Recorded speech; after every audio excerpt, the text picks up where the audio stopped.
Hey guys, it's your girl T. So I want to go ahead and talk about this disturbing video. And once again, it's coming from our first favorite state, Ratchet ass Florida. I swear Florida never ceases to amaze me. This whole situation is ratchet as hell. So what's going on is that we have a bunch of high school students. They're on a school bus and these kids are just running amok. They're not sitting down. You know, they're just doing their thing. Then all of a sudden they spot a young boy outside of the school bus and they start, you know, everybody runs to the window. They all start talking shit to the young boy. The young boy then pulls out a gun and starts blasting at this school bus. He ends up shooting two female students. He shoots Ayana Sherman in the back of her head, and he ends up shooting Shakayla Singleton in her chest. This video is just so disturbing. The whole situation makes no sense whatsoever. I want you guys to check out this video footage and also the news clip, and I'm gonna come back with the rest of my commentary.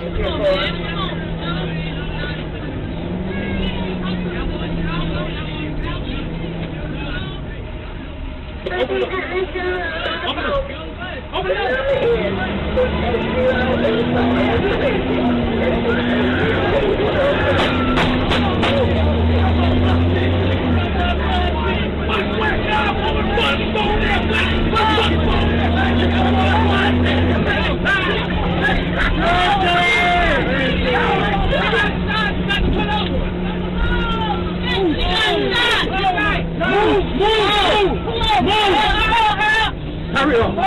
Don't stop your people. I need no.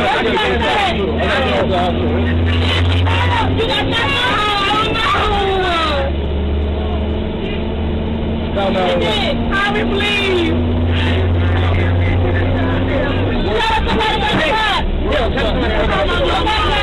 I need love. Sit down! Sit down! Sit down! Sit down!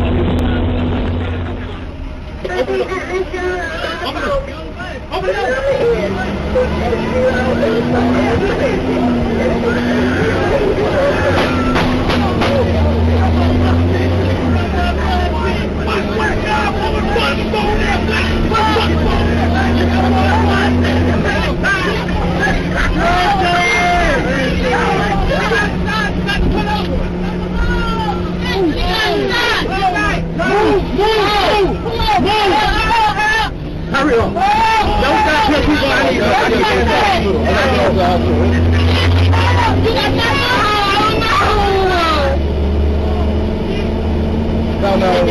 Hurry, please.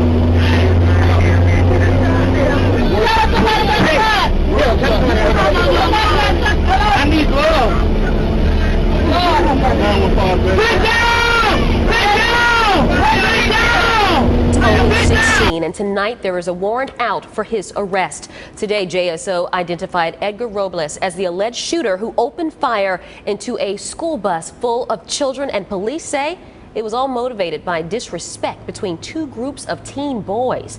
This is CBS 47 Action News at 6. I'm Tanika Hughes. And I'm John Bachman. We have been on this story and this shooting for the last 26 hours. In that time, local students have had to return to school under increased security, while two of their classmates are recovering from getting shot in the head. This is exclusive video of 16-year-old Shakayla Singleton leaving UF Health this afternoon. You can see bandages on both of her cheeks. Detectives say Singleton and 16-year-old Ayana Sherman were not the intended targets of yesterday's attack. Tonight, we have team coverage. Our reporters are looking into the school's response, the victims, and new technology that could solve cases like this one. We start with Lorena Inclan. Lorena, the suspect's mother has been helping police try to catch her son. John, she's the one who provided police with his photos and gave them permission for them to use them to find him. But here's one big question. How did he get that gun? JSO says the mother of Robles doesn't know, and neither do they. This school bus became a crime scene Thursday after police say it was targeted by 16-year-old Edgar Robles because it was carrying two other kids he has a problem with. Outside the bus, the suspect and two of his friends agreed to fight the two suspects on the bus. JSO says it was a fight sparked by disrespectful talk about a teen who died in a car crash within the last year. Police say Robles was with two other friends waiting at the bus stop while communicating with the two other teens they were supposed to fight who were on the bus, giving them a turn-by-turn on their location. As the suspect, Robles, pulled a gun, his two friends that were waiting there with him to fight realized that there was something more sinister with his motives, and they left the scene. As the bus pulled up, JSO says Robles fired 5 times. One bullet hit the bus, another hit Shakayla Singleton, and the other hit Ayana Sherman. That this was a very small caliber handgun and of a .380 caliber nature. Probably the only reason that we don't have 2 dead 16-year-old girls. Director of Investigations Tom Hackney says the 2 other teens who were with Robles are being very cooperative and likely won't be charged. JSO says Robles spent the last 24 hours eluding police and potentially trying to destroy evidence. They also tell me that Robles' mom was just as shocked as they were to hear the violence that her son was involved in. Reporting live in downtown, Lorena Inclan, CBS 47 Action News. 16-year-old Edgar Robles is now back here in Jacksonville, transferred in last night from Georgia, where he was captured last week. According to police, he fled across the border after he fired 5 bullets at a school bus full of children, wounding 2 of them. Shakayla Singleton had what doctors call a through-and-through wound in her mouth, and Ayana Sherman was wounded in the back of her head. Both girls are recovering. Channel 4's Haley Winslow spoke with both the state attorney and the defense attorney and is joining us live from the Duval County Jail. Haley. Mary, Edgar Robles will make his first appearance charged as an adult here tomorrow. Officers arrested him as a juvenile because he's under the age of 18, but now the state attorney's office has decided to charge him as an adult because they say now they can try him appropriately. He's charged with one of the top crimes on the books and will be tried as an adult. In the juvenile justice system, as I've said many times, the maximum risk programs can only hold a child 18 to 36 months. And crimes like this are not suitable for that type of juvenile sentencing. We need more discretion. We need longer sentences in cases like this. 16-year-old Edgar Robles is facing 2 counts of attempted murder and 1 count of shooting deadly missiles into a school bus. After the shooting, while police were scouring the area for the fugitive suspect, assistant state attorneys were busy with their part of the investigation. By the time officers were able to find Robles and transfer him back to Duval, prosecutors had enough reason during his first court appearance to go ahead and charge him as an adult. It's unfortunate. He is 16 years old. He doesn't understand the consequences the way everybody else does. When you're an adult and you've been around the block or seen the world, he hasn't. He doesn't. He's a young child. When people say that these kids don't know what they're doing, it's a very serious case with the use of a firearm that he knew how to load, take with him and use, and so we do take these cases very seriously. Robles' mom was in court where our cameras were not allowed.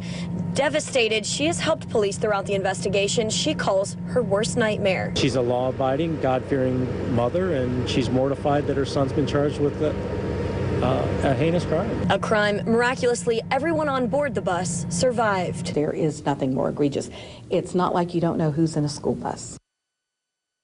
A judge set Robles' bond at, basically set it at no bond. He will be back in court tomorrow, and he's looking at 25 years at least in prison. Now, there were 30 people on board that bus, so he could face more charges as the investigation develops. Reporting live, Haley Winslow, Channel 4.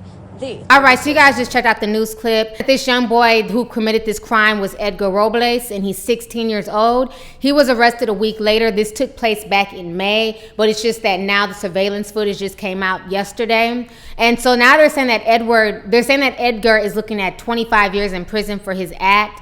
Now, this whole situation is really, really disturbing, but, you know, I have to give this whole situation the side eye. I definitely feel like there's more to it, because if you see, it's not like it was just one kid yelling out the window. It's almost like as soon as they saw Edgar, all the kids ran to the window. They were all talking mess, talking shit, and then that's when he pulled out the gun and started shooting. While I'm not condoning shooting anybody, I'm not condoning taking anybody's life. Nobody died in this situation. I'm not condoning what Edgar did, but a lot of these kids need to understand that for every action, there is a reaction. And you can't go around constantly messing with folks, talking shit to folks, and just assume that nothing can happen to you. You know, the main thing is that these kids needed to have been sitting down on the bus, waiting to get off and go home. They had no business jumping around, you know, go running up to the windows, talking mess out the window. I see that there's a bus monitor, but it seems to me that the bus monitor wasn't even doing his job. He didn't start really doing anything until one of the kids got shot. He wanted to take off his vest and then try and render help, but my thing is, why was he not keeping these kids in control before before they all ran to the window and started talking mess.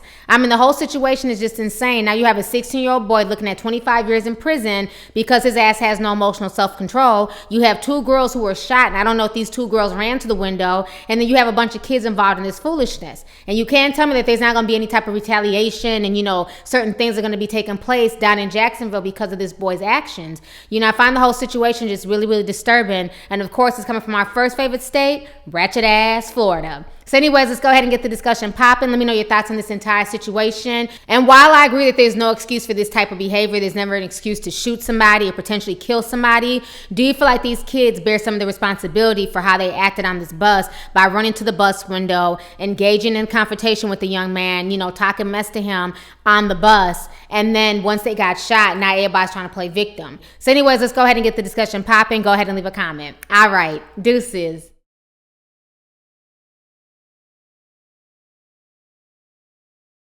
Hey YouTube, it's your girl Lovely T, and you can show me some love by hitting that subscribe button, watching my previous videos, and following me on social media.